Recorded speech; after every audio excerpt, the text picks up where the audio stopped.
One step closer to crisis. I'm Michael Smerconish in Philadelphia. Early this morning, the U.S. Supreme Court blocked deportations by the Trump administration of at least 30 alleged Venezuelan gang members who immigration advocates say were at imminent risk of being removed. Justices Clarence Thomas and Samuel Alito, they dissented. The administration was preparing to again rely on the Alien Enemies Act of 1798. That's a wartime statute, heretofore rarely invoked, that was the basis for President Trump's deportation of more than 130 Venezuelans on March 15th.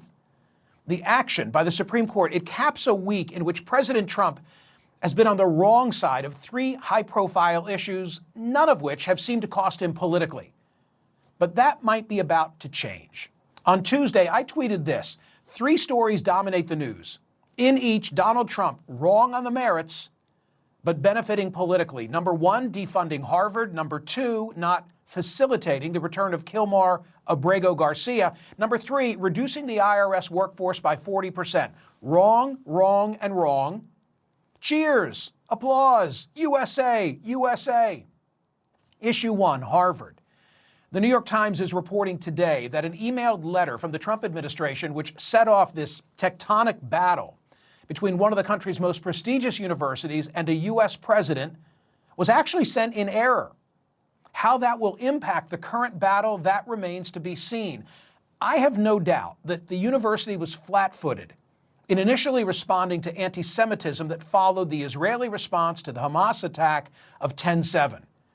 But that's not why the administration froze $2.2 billion in funding, or why the IRS is contemplating revoking the university's tax-exempt status.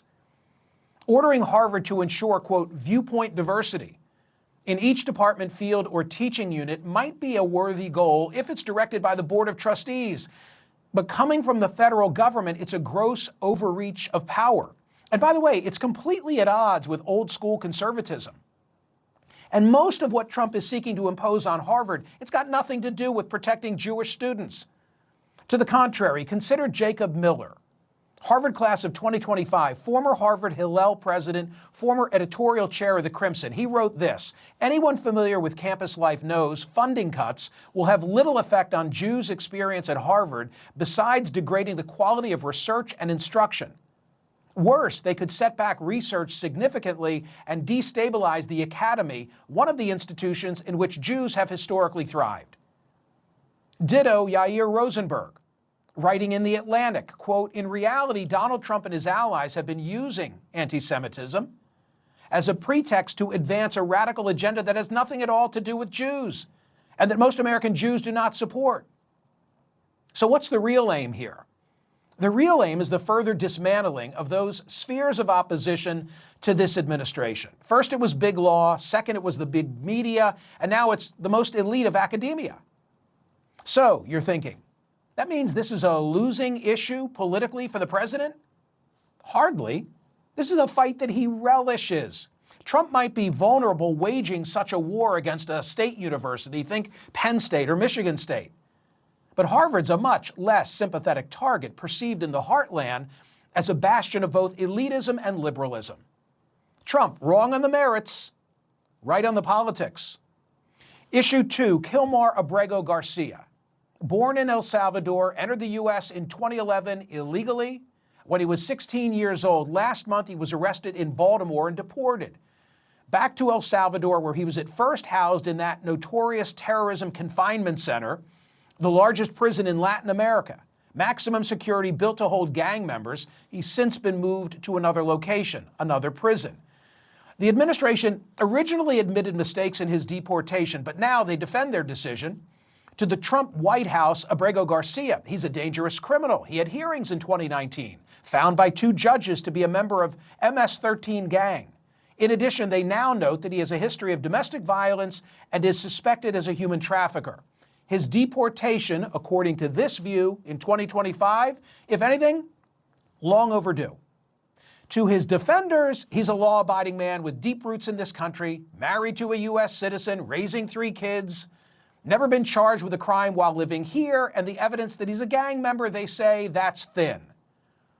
No matter which take you believe, it seems pretty clear he was denied due process We know in 2019 he argued he was likely to suffer persecution if returned to El Salvador and was granted withholding of removal status, which protected him against deportation to his native land. Yet, despite what the courts said then and reaffirmed in 2025, he was wrongly deported to El Salvador. So, that means it's a losing issue politically for the president, right? No. Again, this is a fight he relishes. As Harry Enton notes, deportations are popular. Back in 2016, just 38% of voters wanted the government to try to deport all 11 million undocumented immigrants. Compared to where we are in 2025, 56%, the majority. The American people have come a long way on this issue, much closer to Donald Trump, and I think that's a big part of the reason why Americans are increasingly saying the country is on the right track when it comes to immigration policy, and why Donald Trump's net approval rating on that issue is in the positive. The Democrats' approach to the issue is symbolized by Maryland Senator Chris Van Hollen's trip this week to El Salvador to check on Abrego Garcia's health and well-being. They met, and Van Hollen tweeted, "I have called his wife Jennifer to pass along his message of love."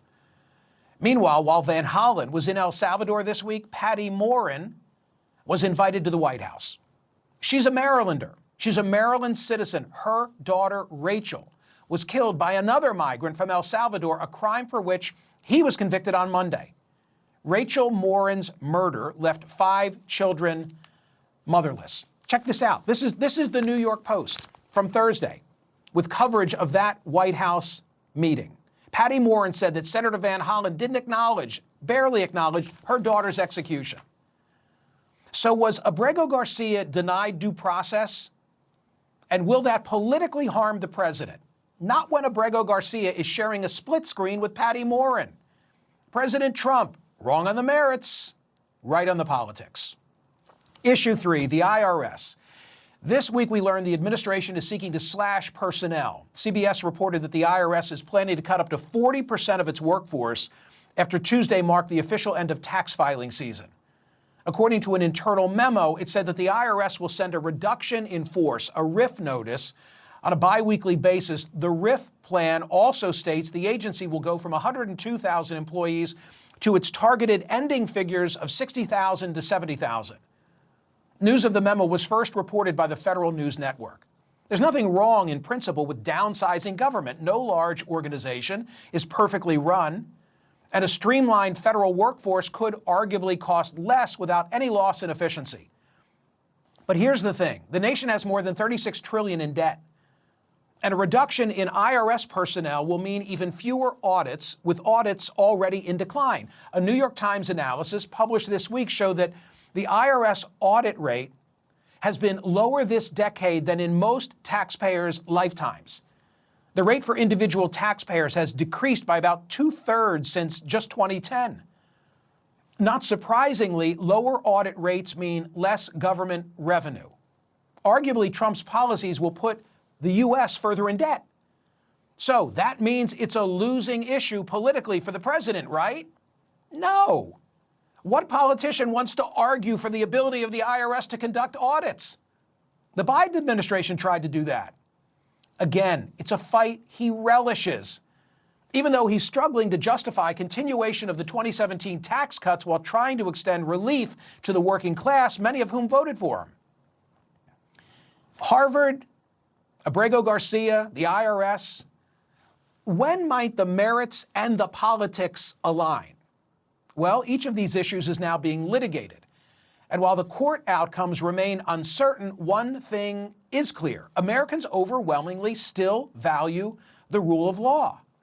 When recently asked if the president should obey court rulings even when he disagrees with them, 82% said yes. And that includes 97% of Democrats and 68% of Republicans.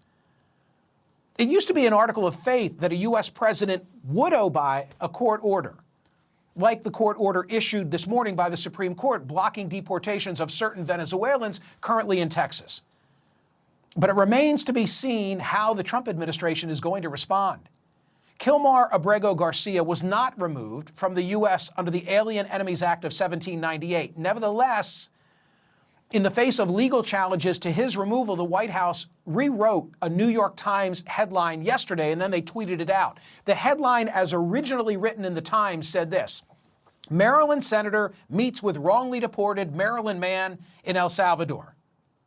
The White House version: senator meets with deported MS-13 illegal alien in El Salvador who's never coming back. So what's to come? Erwin Chemerinsky is the dean of the Berkeley School of Law, a frequent guest of mine here. Writing for the LA Times this week, Dean Chemerinsky said this: until now, I did not appreciate how much our constitutional democracy depends on the good faith of those who govern us to comply with the law, including court orders. Are there sufficient guardrails to protect us when an administration will not comply? Will we continue to be a nation under the rule of law? We shall see. Wrong on the merits, right on the politics, but for how long?